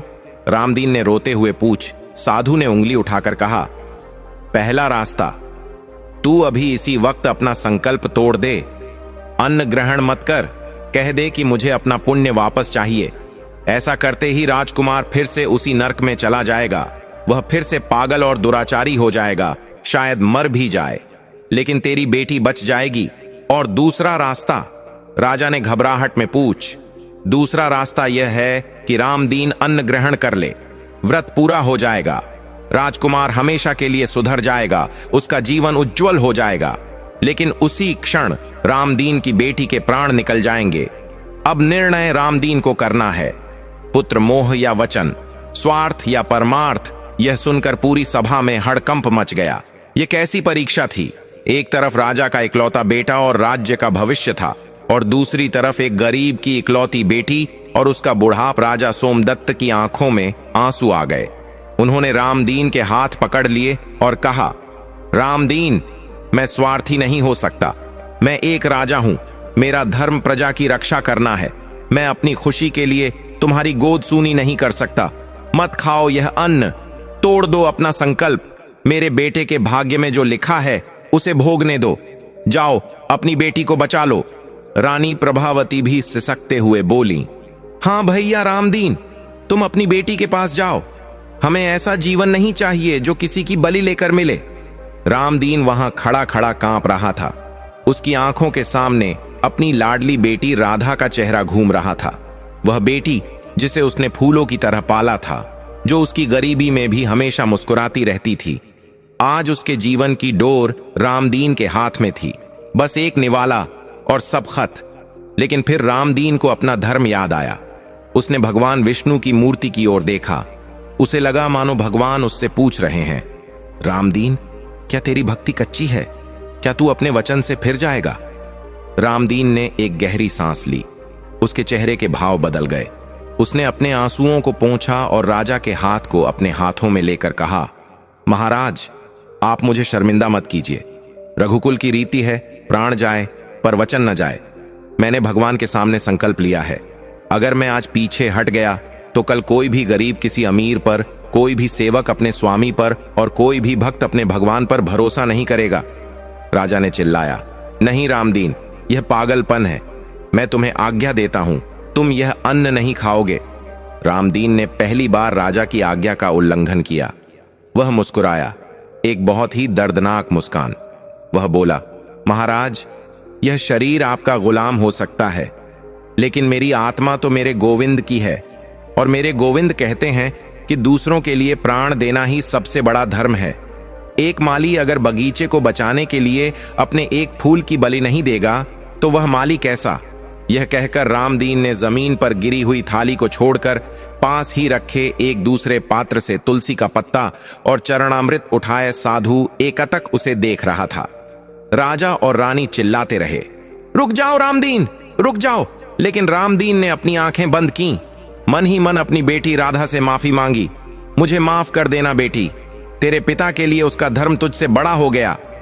और उसने कांपते हाथों से वह तुलसी दल और जल अपने मुख में डाल लिया। जैसे ही रामदीन के गले से वह जल नीचे उतरा, एकादशी व्रत का पारण संपन्न हो उसी क्षण, ठीक उसी पल, राजमहल के बाहर से एक दिल दहला देने वाली चीख सुनाई दी। वह आवाज किसी और की नहीं, रामदीन की पत्नी सुशीला की थी, जो दौड़ती हुई महल की सीढ़ियां चढ़ रही थी। सुशीला के बाल बिखरे हुए थे। वह पागलों की तरह महल के अंदर घुसी और चिल्लाई, स्वामी, अनर्थ हो गया, राधा, हमारी राधा। रामदीन पत्थर की मूरत बनकर खड़ा रहा। राजा सोमदत्त और रानी दौड़कर सुशीला के पास गए। सुशीला ने रोते हुए बताया, अभी अभी राधा घर में बैठी थी, अचानक वह जोर से चिल्लाई, उसके मुंह से काला खून निकला और वह जमीन पर गिर पड़ी। उसका शरीर नीला पड़ गया है महाराज, वह सांस नहीं ले रही है। यह सुनते ही रामदीन के पैरों तले जमीन खिसक गई। वह धम्म से जमीन पर बैठ गया। उसने अपना वचन तो निभा दिया था, राजकुमार को बचा लिया था, लेकिन उसकी अपनी दुनिया उजड़ गई थी। उधर राजकुमार उदयभान, जो अब पूरी तरह स्वस्थ महसूस कर रहा था, अपने कक्ष से बाहर आया। उसने देखा कि महल में मातम छाया है। जब उसे पता चला कि उसके प्राण बचाने के लिए इस गरीब माली ने अपनी बेटी की बलि दे दी, तो उसका हृदय परिवर्तन पूरी तरह से हो गया। वह दौड़कर रामदीन के चरणों में गिर पड़ उदयभान रोते हुए बोला, काका, यह आपने क्या किया? मेरे जैसे पापी के लिए अपनी मासूम बेटी को मार दिया। मुझे ऐसा जीवन नहीं चाहिए काका। हे भगवान, मेरे प्राण ले लो, लेकिन इनकी बेटी को लौटा दो। लेकिन जो होना था वह हो चुका था। वह साधु जो अब तक वहां खड़ा था, उसने अपनी लाठी उठाई और जाने लगा। राजा सोमदत्त ने रास्ता रोककर पूछा, महात्मा, आप तो ज्ञानी हैं, आप तो भविष्य देख सकते थे, क्या अब कोई उपाय नहीं है? देखिए इस पिता का हाल, क्या भगवान इतना निर्दयी हो सकता है? साधु रुका। उसने मुड़कर रामदीन की ओर देखा जो शून्य में घूर रहा था। साधु ने कहा, उपाय तो है राजन, लेकिन वह मृत्यु से भी ज्यादा कठिन है। सभी की उम्मीदें फिर से जाग उठीं। रामदीन ने तुरंत सिर उठाया और साधु के पैरों पर गिरकर गिड़गिड़ाया, बताइए महाराज, बताइए, मैं अपनी जान दे दूंगा, मैं आग में कूद जाऊंगा, लेकिन मेरी बेटी को बचा लीजिए। साधु ने कहा, रामदीन, तूने एकादशी का पुण्य दान कर दिया, इसलिए वह कवच राजकुमार के पास चला गया। अब तेरी बेटी यमराज के द्वार पर खड़ी है, उसे वापस लाने के लिए तुझे यमदीप जलाना होगा और एक ऐसी यात्रा पर जाना होगा जहां से आज तक कोई जीवित वापस नहीं आया। मैं जाऊंगा। रामदीन चिल्लाया, आप बस रास्ता बताइए। साधु ने अपनी झोली से एक विचित्र सा दिखने वाला दीपक निकाला। वह दीपक मिट्टी का नहीं, बल्कि शायद किसी हड्डी या पत्थर का बना था। साधु ने कहा, यह साधारण दीपक नहीं है, इसे तुझे अपनी बेटी के शव के पास सिरहाने रखना होगा और इसे अपने रक्त से जलाना होगा, तेल या घी से नहीं, अपने खून से। और जब तक यह दीपक जलता रहेगा, तेरी बेटी का शरीर खराब नहीं होगा, उसकी आत्मा उसके आसपास ही भटकेगी। लेकिन उसकी आत्मा वापस कैसे आएगी? राजा ने पूछ। साधु ने उत्तर दिया, नगर के उत्तर में घने जंगलों के पार नीलगिरी पर्वत के पीछे एक गुफा है जिसे प्रेत गुफा कहते हैं। वहां एक सरोवर है, जीवनदायिनी सरोवर। उस सरोवर में एक स्वर्ण कमल खिलता है जो वर्ष में केवल एक बार, आज ही के दिन द्वादशी की रात को खिलता है। अगर रामदीन सूर्योदय से पहले उस स्वर्ण कमल को लाकर अपनी बेटी के सीने पर रख दे तो यमराज को उसकी आत्मा लौटानी पड़ेगी। सभी लोग यह सुनकर सिहर उठे। नीलगिरी के उस पार जाना ही असंभव था और प्रेत गुफा का नाम सुनकर तो बड़े बड़े शूरवीरों का पसीना छूट जाता था। वहां मायावी शक्तियों और राक्षसों का वास था। साधु ने चेतावनी दी, लेकिन याद रखना रामदीन, रास्ता बहुत भयानक है। वहां तुझे तेरी ममता, तेरे डर और तेरे धैर्य की परीक्षा देनी होगी।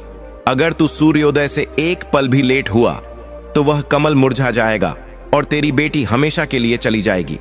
और हां, उस गुफा में तुझे ऐसे लोग मिलेंगे जो तुझे रोकने की कोशिश करेंगे। हो सकता है वे तेरे अपने ही रूप में हों। रामदीन खड़ा हो गया। उसकी आंखों में अब आंसू नहीं, बल्कि एक दृढ़ निश्चय था।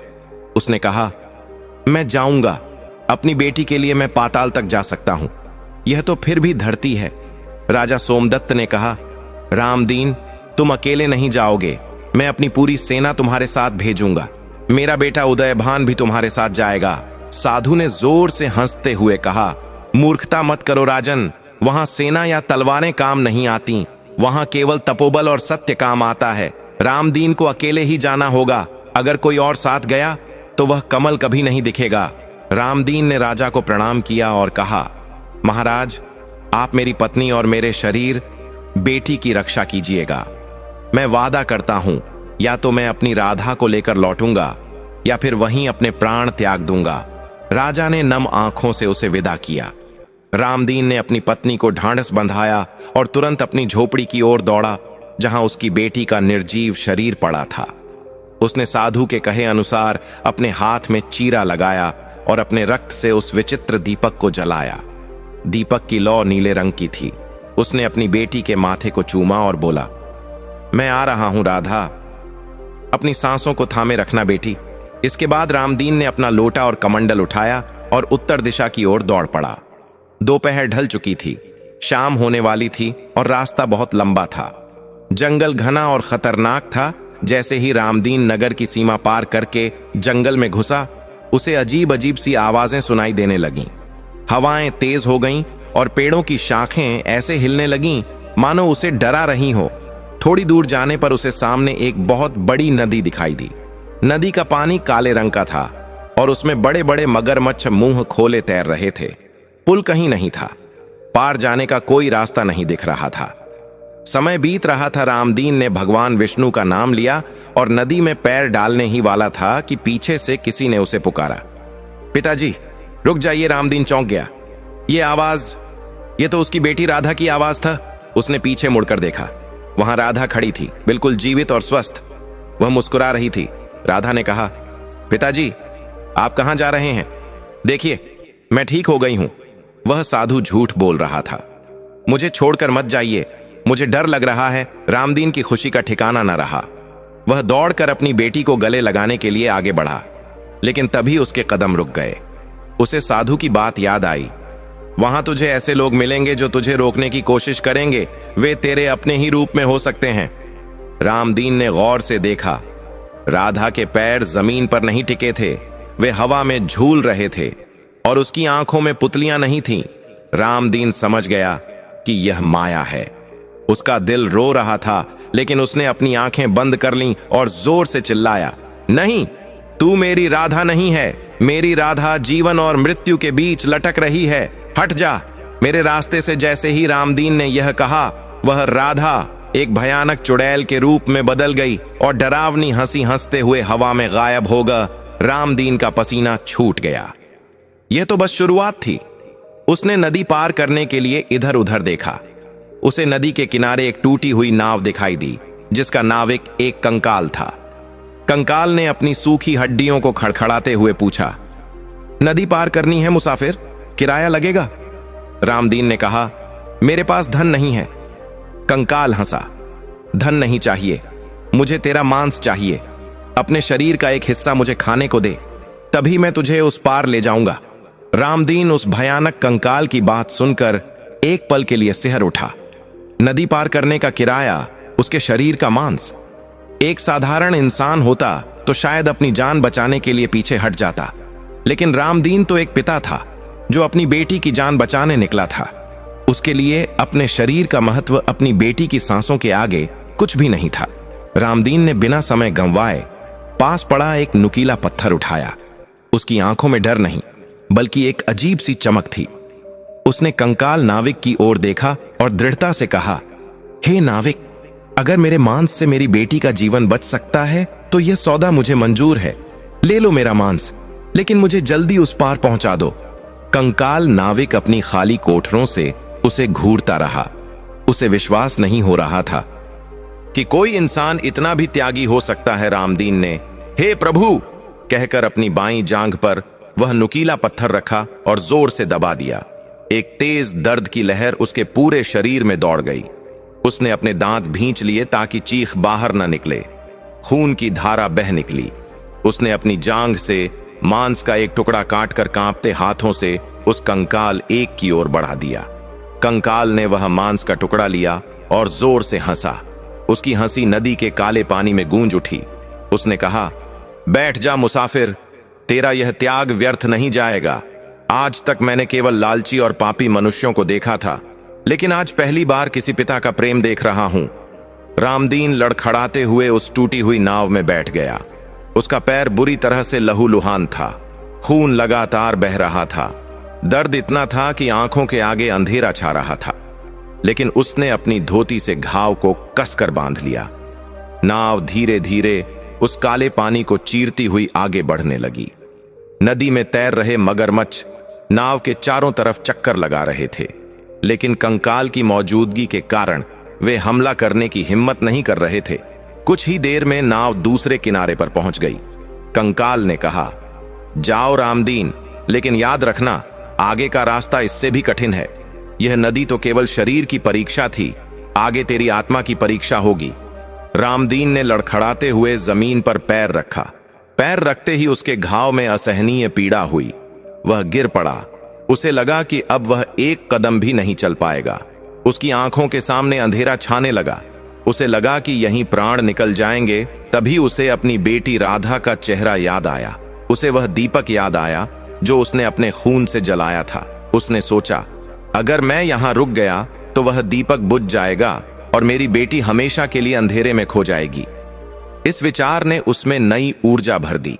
उसने पास पड़ी एक सूखी लकड़ी उठाई और उसे बैसाखी बनाकर खड़ा हो गया। अब उसके सामने नीलगिरी पर्वत खड़ा था, जो रात के अंधेरे में एक राक्षस जैसा लग रहा था। पर्वत के पीछे से अजीब अजीब सी रोने और चिल्लाने की आवाजें आ रही थीं। ये वही प्रेत गुफा का क्षेत्र था। रामदीन ने चढ़ाई शुरू की। रास्ता पत्थरीला और कांटों से भरा था। उसका घायल पैर बार बार पत्थरों से टकराता, जिससे उसका दर्द और बढ़ जाता।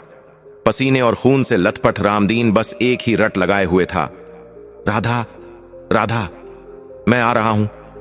जैसे जैसे वह ऊपर चढ़ रहा था, हवा का दबाव बढ़ता जा रहा था। ठंड इतनी थी कि उसकी हड्डियों में सिहरन पैदा हो रही थी। तभी अचानक रास्ते के बीचों बीच एक विशालकाय सर्प फन फैलाए खड़ा हो गया। वह सर्प साधारण नहीं था। उसकी आंखें अंगारे की तरह जल रही थीं और उसके मुंह से विषैला धुआं निकल रहा था। वह रास्ते को पूरी तरह से रोके हुए था। रामदीन रुक गया। उसने हाथ जोड़कर कहा, हे नागराज, मैं अपने किसी स्वार्थ के लिए यहां नहीं आया हूं। मैं एक अभागा पिता हूं जो अपनी बेटी के प्राण भिक्षा मांगने जा रहा हूं। कृपया मुझे रास्ता दे दीजिए। लेकिन सर्प टस से मस नहीं हुआ। उसने फुफकारते हुए कहा, मनुष्य, यह मृत्यु का क्षेत्र है। यहां से आगे वही जा सकता है जो मेरे 3 प्रश्नों का सही उत्तर देगा। अगर तूने गलत उत्तर दिया तो मैं तुझे यहीं डस लूंगा और तेरा शरीर यहीं पत्थर बन जाएगा। रामदीन के पास कोई विकल्प नहीं था। समय बीत रहा था और चांद धीरे धीरे ढलने की ओर था। उसने कहा, पूछिए नागराज। सर्प ने पहला प्रश्न पूछा, वह क्या है जो देने से बढ़ता है और इकट्ठा करने से घट जाता है? रामदीन ने तुरंत उत्तर दिया, विद्या और प्रेम। जितना बांटोगे उतना बढ़ेगा, और अगर इसे अपने तक सीमित रखोगे तो यह सड़ जाएगा। सर्प ने सिर हिलाया और दूसरा प्रश्न पूछा, वह कौन सी चीज है जो मनुष्य को सबसे ज्यादा दुख देती है, फिर भी मनुष्य उसे छोड़ना नहीं चाहता? रामदीन की आंखों में आंसू आ गए। उसने कहा, मोह और ममता। हम जानते हैं कि सब कुछ नश्वर है, फिर भी हम अपनों के मोह में बंधे रहते हैं और यही हमारे दुख का कारण बनता है। सर्प ने अंतिम और सबसे कठिन प्रश्न पूछा, दुनिया में सबसे बड़ा आश्चर्य क्या है? रामदीन ने युधिष्ठिर के शब्दों को याद करते हुए और अपने अनुभव से कहा, हर रोज हजारों लोग मरते हैं। यह देखकर भी हर इंसान यही सोचता है कि वह हमेशा जीवित रहेगा। मृत्यु अटल है, फिर भी हम उसे भूल कर जीते हैं। यही सबसे बड़ा आश्चर्य है।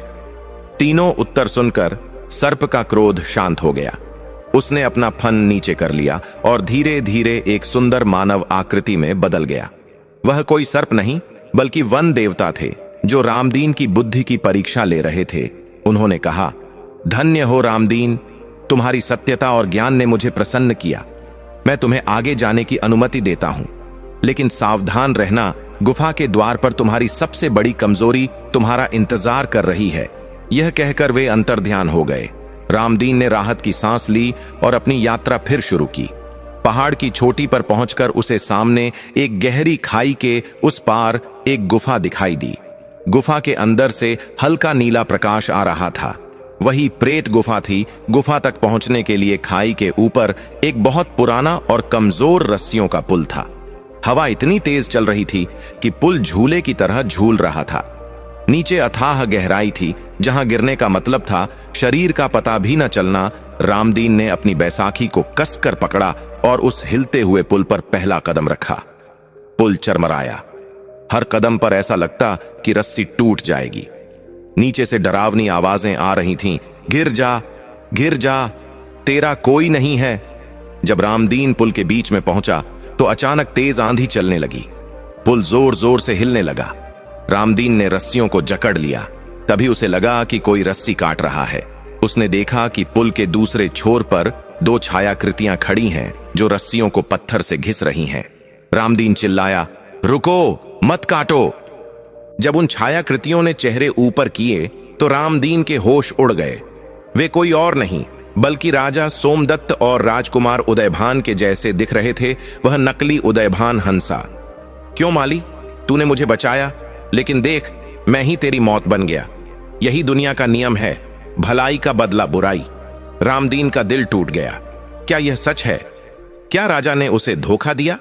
लेकिन तुरंत उसे वन देवता की बात याद आई। गुफा के द्वार पर तुम्हारी सबसे बड़ी कमजोरी तुम्हारा इंतजार कर रही है। उसकी कमजोरी थी उसका विश्वास। ये मायावी शक्तियां उसके विश्वास को तोड़ना चाहती थीं। रामदीन ने जोर से चिल्लाया, तुम झूठ हो। मेरा राजा और राजकुमार ऐसे नहीं हो सकते। यह सब छल है। उसने अपनी आंखें बंद कीं और ओम नमो भगवते वासुदेवाय का जाप करते हुए तेजी से भागना शुरू कर दिया। उसे परवाह नहीं थी कि रस्सी टूट रही है या पुल हिल रहा है। उसका भरोसा केवल अपने भगवान पर था। जैसे ही उसने भगवान का नाम लेकर दौड़ लगाई, वह मायावी राजा और राजकुमार धुएं की तरह गायब हो गए। रामदीन ने एक लंबी छलांग लगाई और खाई के उस पार गुफा के मुहाने पर जा गिरा। वह बुरी तरह हाँफ रहा था। उसके कपड़े फट चुके थे, शरीर छिल गया था, लेकिन वह गुफा तक पहुंच चुका था। गुफा का प्रवेश द्वार विशाल पत्थरों से बना था। अंदर घोर अंधकार था, लेकिन बहुत गहराई में एक चमक दिखाई दे रही थी। रामदीन लंगड़ाते हुए अंदर घुसा। गुफा के अंदर ठंडक थी और एक अजीब सी गंध आ रही थी। जैसे जैसे वह आगे बढ़ा, उसे लगा कि दीवारों पर बनी परछाइयां उसका पीछा कर रही हैं। कुछ दूर चलने के बाद वह एक विशाल कक्ष में पहुंचा। वहां बीचों बीच एक सरोवर था, जीवनदायिनी सरोवर। सरोवर का पानी शांत और कांच जैसा साफ था और उस सरोवर के बिल्कुल बीच में एक अद्भुत स्वर्ण कमल खिल रहा था। उस कमल से सुनहरी रोशनी निकल रही थी जो पूरी गुफा को रोशन कर रही थी। उसे देखते ही रामदीन की सारी थकान दूर हो गई। उसे अपनी बेटी की जिंदगी उस फूल में दिखाई देने लगी, लेकिन कमल तक पहुंचना इतना आसान नहीं था। सरोवर के किनारे अनगिनत कंकाल और हड्डियां पड़ी थीं। ये उन लोगों की थीं जिन्होंने पहले कभी उस कमल को तोड़ने की कोशिश की थी। रामदीन जैसे ही सरोवर में उतरने के लिए आगे बढ़ा, पानी में हलचल हुई। पानी के अंदर से एक विशालकाय हाथ निकला और उसने रामदीन का पैर पकड़ लिया। वह हाथ किसी दैत्य का था। धीरे धीरे एक विशाल और डरावना राक्षस पानी से बाहर निकला। उसका शरीर पहाड़ जैसा काला था और उसकी आंखें जल रही थीं। राक्षस ने गरजते हुए कहा, तुच्छ मानव, तूने मेरे सरोवर को अपवित्र करने का साहस कैसे किया? यह कमल यमराज की अमानत है। इसे छूने वाला हर व्यक्ति मृत्यु को प्राप्त होता है। रामदीन कांपते हुए बोला, हे प्रहरी, मैं चोरी करने नहीं आया हूं। मैं एक लाचार पिता हूं। मेरी बेटी मर चुकी है। उसे जीवन दान देने के लिए मुझे इस कमल की आवश्यकता है। कृपया मुझ पर दया करें। राक्षस जोर से हंसा, जिससे गुफा की छत से पत्थर गिरने लगे। दया? यहां दया का कोई स्थान नहीं है। अगर तुझे यह कमल चाहिए तो तुझे मुझे युद्ध में हराना होगा, या फिर अपनी कोई सबसे प्रिय वस्तु मुझे भेंट करनी होगी। रामदीन ने सोचा, मेरे पास तो कुछ भी नहीं है। मैंने अपना शरीर पहले ही उस नाविक को दे दिया, अपना पुण्य राजकुमार को दे दिया। अब क्या बचा है? तभी उसे याद आया, उसके पास एक चीज अभी भी थी, उसकी आंखों की रोशनी। उसने बचपन से इन आंखों से भगवान के दर्शन किए थे। अपनी बेटी को बड़ा होते देखा था। रामदीन ने कांपते हुए पूछा, मेरे पास धन दौलत या शस्त्र नहीं है। मेरे पास केवल ये 2 आंखें हैं। क्या तुम मेरी आंखें लेकर मुझे वह कमल ले जाने दोगे? राक्षस चौंक गया। आंखें? अगर तूने अपनी आंखें मुझे दे दी तो तू वापस कैसे जाएगा? तू अपनी बेटी को जीवित होकर भी देख नहीं पाएगा। वह तुझे पिताजी कहकर पुकारेगी, लेकिन तू उसका चेहरा कभी नहीं देख पाएगा। क्या तुझे यह मंजूर है? रामदीन का कलेजा फट रहा था। अपनी बेटी को दोबारा न देख पाने का ख्याल ही उसे मार रहा था। लेकिन उसने सोचा, कम से कम वह जीवित तो रहेगी। मेरी आंखें न रहें, लेकिन उसकी दुनिया तो रंगीन रहेगी।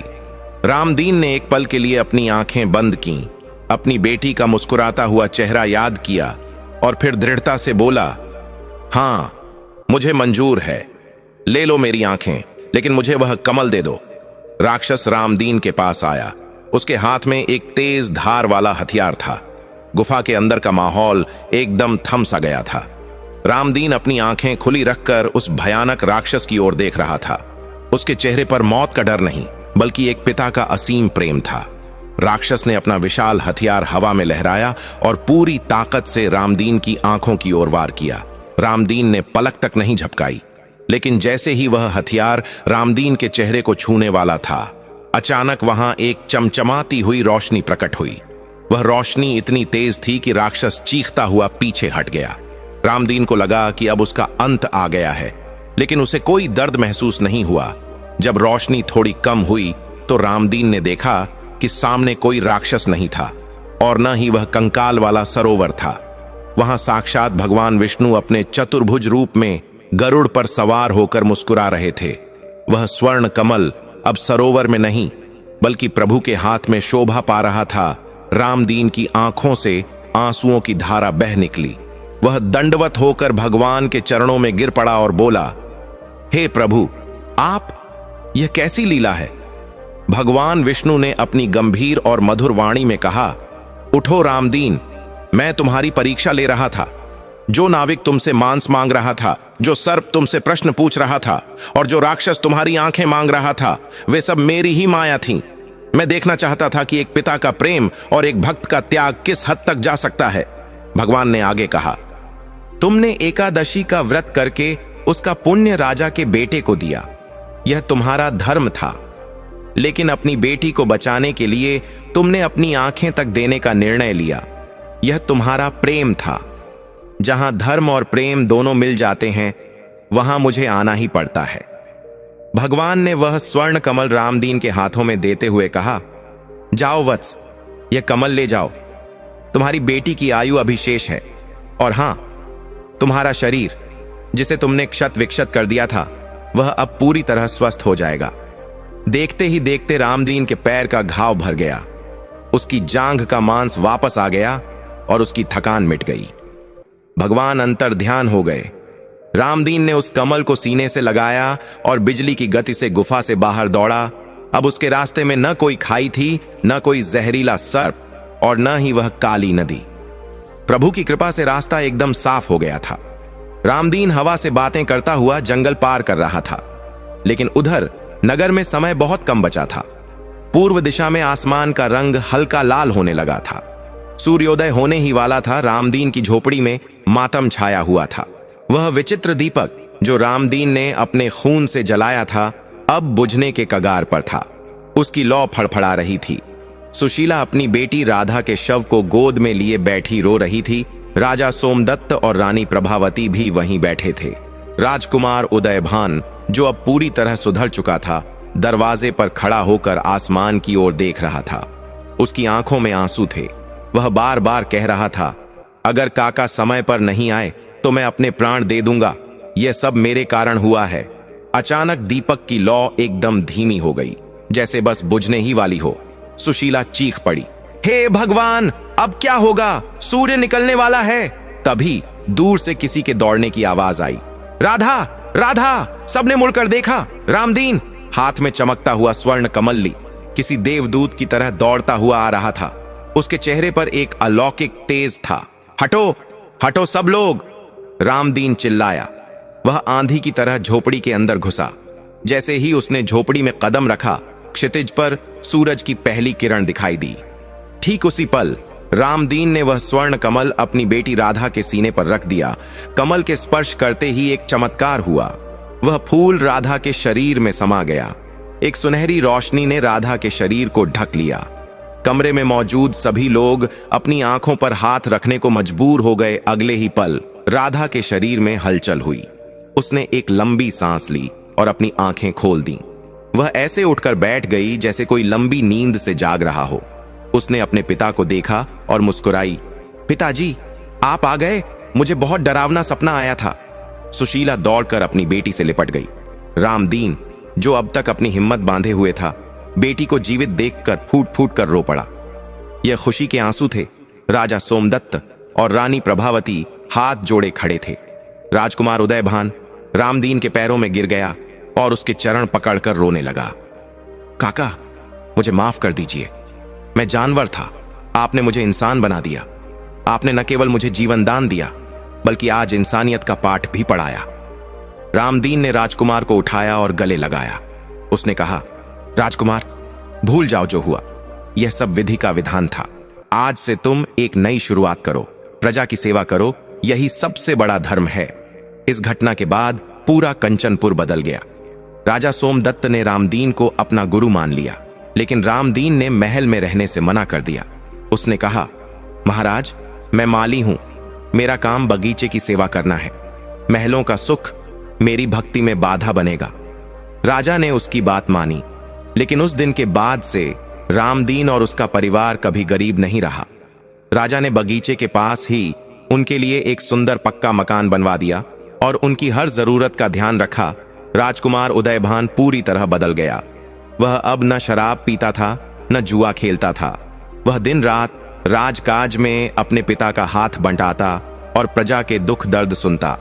राजा की दोनों बेटियों का व्यवहार भी इस चमत्कार को देखकर बदल गया और वे भी धर्म के मार्ग पर चलने लगीं। पूरे राज्य में एकादशी व्रत का महत्व बढ़ गया। हर घर में लोग एकादशी का व्रत रखने लगे। लोग समझ गए थे कि सच्चा धर्म केवल पूजा पाठ नहीं, बल्कि दूसरों के लिए त्याग और प्रेम है। दोस्तों, इस कहानी से हमें यह शिक्षा मिलती है कि परोपकार से बड़ा कोई धर्म नहीं है। जब हम निस्वार्थ भाव से दूसरों का भला करते हैं तो ईश्वर स्वयं हमारे संकट हरने चले आते हैं। रामदीन की भक्ति और त्याग ने न केवल एक बिगड़े हुए राजकुमार को सुधारा, बल्कि यमराज के मुंह से अपनी बेटी को भी वापस छीन लिया। सत्य और धर्म के मार्ग पर चलने वालों की परीक्षा जरूर होती है, लेकिन हार कभी नहीं होती। दर्शक बंधु, यह कथा अभी यहीं पर खत्म नहीं होती। अभी हम सफला एकादशी व्रत की वो पावन कथा सुनेंगे जिसे मात्र से जीवन के सारे दुख स्वयं मिट जाते हैं। दर्शक बंधु, यह केवल एक कथा नहीं है, बल्कि मनुष्य के जीवन को भीतर से शुद्ध करने वाली, उसके कर्मों को जागृत करने वाली और उसे सही मार्ग पर ले जाने वाली दिव्य अनुभूति है। कहा जाता है कि जो व्यक्ति श्रद्धा, विश्वास और धैर्य के साथ इस कथा को सुनता है, उसके जीवन में व्याप्त दरिद्रता, रोग, मानसिक कष्ट, पारिवारिक क्लेश और भाग्य की बाधाएं धीरे धीरे स्वयं दूर होने लगती हैं। बहुत प्राचीन काल की बात है। चंपावती नाम की एक सुंदर और समृद्ध नगरी हुआ करती थी। उस नगरी में महिष्मत नाम का एक प्रतापी राजा राज्य करता था। राजा महिष्मत धर्मप्रिय, न्यायशील और प्रजा का पालन करने वाला राजा था। उसके राज्य में कोई भूखा नहीं सोता था, कोई अन्याय से पीड़ित नहीं रहता था। परंतु उस राजा के जीवन में एक बहुत बड़ा दुहक छिपा हुआ था। उसका सबसे बड़ा पुत्र लुम्पक अत्यंत दुर्व्यसनी, क्रूर और दुष्ट स्वभाव का था। वह न तो माता पिता का सम्मान करता था और न ही धर्म कर्म में उसकी कोई रुचि थी। उसे जुआ, चोरी, मद्यपान और कुकर्मों में ही आनंद आता था। राजा ने कई बार उसे समझाने का प्रयास किया। मंत्रियों ने भी उसे सही मार्ग पर लाने की कोशिश की, लेकिन लुम्पक पर किसी की बात का कोई प्रभाव नहीं पड़ता था। वह दिन प्रतिदिन और अधिक पाप कर्मों में लिप्त होता गया। अंततः एक दिन उसने अपने ही पिता के खजाने से धन चुराया। जब यह बात राजा महिष्मत को झांत हुई तो उनका हृदय अत्यंत व्यथित हो उठा। पुत्र होने के कारण उन्होंने उसे पहले भी कई बार क्षमा किया था, लेकिन इस बार राज्य की मर्यादा और धर्म के कारण उन्होंने कठोर निर्णय लिया। राजा ने लुम्पक को राज्य से निकाल दिया। उसे चेतावनी दी गई कि वह अब कभी भी नगर की सीमा में प्रवेश न करे। यह निर्णय राजा के लिए भी बहुत पीड़ादायक था, परंतु धर्म के मार्ग पर चलने के लिए उन्हें यह करना ही पड़ा। राज्य से निष्कासित होने के बाद लुम्पक नगर के बाहर घने वन में रहने लगा। वहां उसका जीवन और भी कष्टमय हो गया। भोजन के लिए वह चोरी करता, हिंसा करता और पाप के मार्ग पर और अधिक बढ़ता गया। एक दिन शीत ऋतु का अत्यंत कठोर समय था। पौष मास की शुक्ल पक्ष की एकादशी तिथि थी, जिसे आज हम सफला एकादशी के नाम से जानते हैं। उस दिन लुम्पक को भोजन प्राप्त नहीं हुआ। भूख और ठंड से उसका शरीर कांप रहा था। वह वन में एक पीपल के वृक्ष के नीचे बैठ गया। संयोगवश उसी दिन वह कुछ भी खा नहीं पाया और पूरी रात जागते हुए ठंड से कांपता रहा। न उसे उस दिन का महत्व पता था और न ही उसने किसी व्रत का संकल्प लिया था, परंतु परिस्थितिवश उसका उपवास हो गया और जागरण भी हो गया। उस पीपल के वृक्ष के नीचे बैठकर वह अपने जीवन पर पहली बार गहराई से सोचने लगा। उसे अपने किए हुए पाप याद आने लगे। माता पिता का दुख, पिता का कठोर निर्णय, स्वयं की दुर्दशा, सब कुछ उसकी आंखों के सामने घूमने लगा। उसका हृदय पहली बार पश्चाताप से भर गया। बिना जाने समझे ही उसने उस रात भगवान विष्णु की सफला एकादशी का व्रत पूर्ण कर लिया। अगली सुबह उसके जीवन में एक अद्भुत परिवर्तन घटित हुआ। उसके भीतर का क्रूर स्वभाव धीरे धीरे शांत होने लगा। उसके मन में हिंसा और चोरी के भाव समाप्त होने लगे। उसे ऐसा अनुभव हुआ मानो उसके जीवन का बोझ कुछ हल्का हो गया हो। कुछ ही समय बाद उसके पिता राजा महिष्मत का देहांत हो गया। राज्य में उत्तराधिकारी की आवश्यकता पड़ी। मंत्रियों को दिव्य संकेत प्राप्त हुए कि लुम्पक, जिसने अज्ञानवश ही सही परंतु सच्चे मन से सफला एकादशी का व्रत किया है, वही इस योग्य है। लुम्पक को पुनः राज्य में बुलाया गया। अब वह पहले जैसा दुष्ट नहीं रहा, वह पूर्णतः परिवर्तित हो चुका था। उसने राजा बनकर धर्म, सत्य और न्याय के मार्ग पर चलने का संकल्प लिया। उसके राज्य में फिर से सुख, शांति और समृद्धि लौट आई। यह सब केवल और केवल सफला एकादशी के पुण्य प्रभाव से संभव हुआ। भगवान श्री हरि विष्णु ने स्वयं नारद जी से कहा था कि सफला एकादशी का व्रत मनुष्य के सबसे बड़े पापों को भी नष्ट कर देता है। जो व्यक्ति श्रद्धा से इस दिन व्रत करता है, विष्णु भगवान की पूजा करता है, कथा सुनता या सुनाता है, उसके जीवन में कभी भी प्रयास निष्फल नहीं होते। जैसा नाम है, सफला, अर्थात जीवन को सफल बनाने वाली एकादशी। इस व्रत में भगवान विष्णु की पूजा की जाती है। प्रातः स्नान करके स्वच्छ वस्त्र धारण किए जाते हैं। मन, वाणी और कर्म से पवित्र रहने का प्रयास किया जाता है। दिन भर उपवास रखा जाता है या फलाहार किया जाता है। रात्रि में जागरण और हरि नाम का स्मरण किया जाता है। यह व्रत न केवल बाहरी नियमों का पालन है, बल्कि भीतर के अहंकार, क्रोध, लोभ और मोह को त्यागने का अवसर भी है। सफला एकादशी यह सिखाती है कि यदि मनुष्य का मन सच्चे पश्चाताप और श्रद्धा से भर जाए, तो बिना जाने किया गया एक छोटा सा पुण्य भी जीवन की दिशा बदल सकता है। यह एकादशी उन लोगों के लिए विशेष फलदायी मानी जाती है जिनके जीवन में लगातार असफलताएं, आर्थिक तंगी, पारिवारिक अशांति या मानसिक पीड़ा बनी रहती है। कहा जाता है कि जो व्यक्ति इस कथा को श्रद्धा से सुनता है, उसके जीवन के अटके हुए कार्य पूर्ण होने लगते हैं। जिनकी मेहनत निष्फल होती रहती है, उन्हें सफलता मिलने लगती है। जिनके जीवन में निराशा और अंधकार होता है, वहां आशा का दीपक जल उठता है।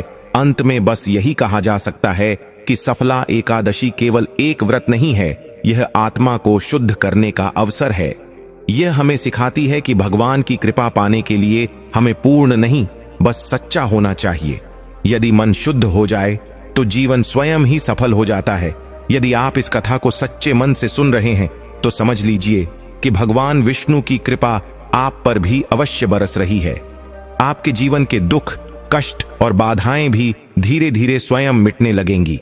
हरि नाम का स्मरण कीजिए, धर्म के मार्ग पर चलिए और विश्वास रखिए, क्योंकि जहां विश्वास है, वहीं से जीवन की सच्ची सफलता प्रारंभ होती है।